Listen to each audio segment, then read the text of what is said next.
नमस्कार दोस्तों, तो दबंग सुपरस्टार खेसारी लाल यादव का एक और नया धमाकेदार सॉन्ग आप सभी के बीच में इस दिन किया जाएगा रिलीज, जानेंगे आज की इस वीडियो में। तो चलिए इस वीडियो को शुरू करते हैं।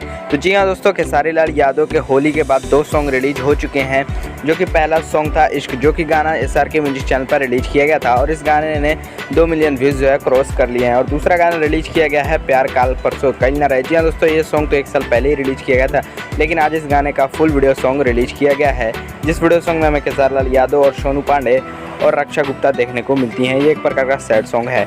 आपको पता होगा कि इस गाने का ऑडियो बहुत बड़ा हिट हुआ था। देखते हैं इस गाने का वीडियो क्या कमाल कर पाता है।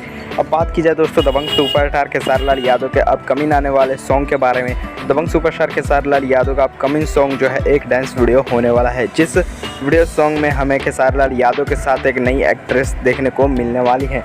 जी हाँ दोस्तों, खेसारी लाल यादव का ये सॉन्ग जो है सारेगामा हम भोजपुरी चैनल पर रिलीज होने वाला है, जो कि एक खास किस्म का सॉन्ग होने वाला है। इस सॉन्ग का फर्स्ट लुक पोस्टर बहुत जल्द रिलीज होने वाला है और टीजर भी बहुत जल्द रिलीज किया जाएगा। फिलहाल आप सबको पता चला खेसारी लाल यादव का एक और नया गाना मर्द पियक्कड़, जो कि रिलीज होने वाला है अंकिता फिल्म्स भोजपुरी चैनल पर, जो कि 24 तारीख के दिन रिलीज होने वाला है। जी हाँ दोस्तों, 24 तारीख सुबह 6:30 बजे इस सॉन्ग को रिलीज कर दिया जाएगा और बहुत जल्द खेसारी लाल यादव के सारेगामा हम भोजपुरी वाले प्रोजेक्ट का पोस्टर आएगा, तो आप सबके बीच में जरूर शेयर करते हैं। तो आप लोग को कमेंट करके जरूर बताएं आप लोग को ये वीडियो कैसा लगा, और भी खेसारी लाल यादव से जुड़ी हर तमाम अपडेट जानने के लिए भोजपुरी न्यूज़ एंटरटेनमेंट चैनल को जरूर सब्सक्राइब करें। तो मिलते हैं साथ अगले वीडियो में।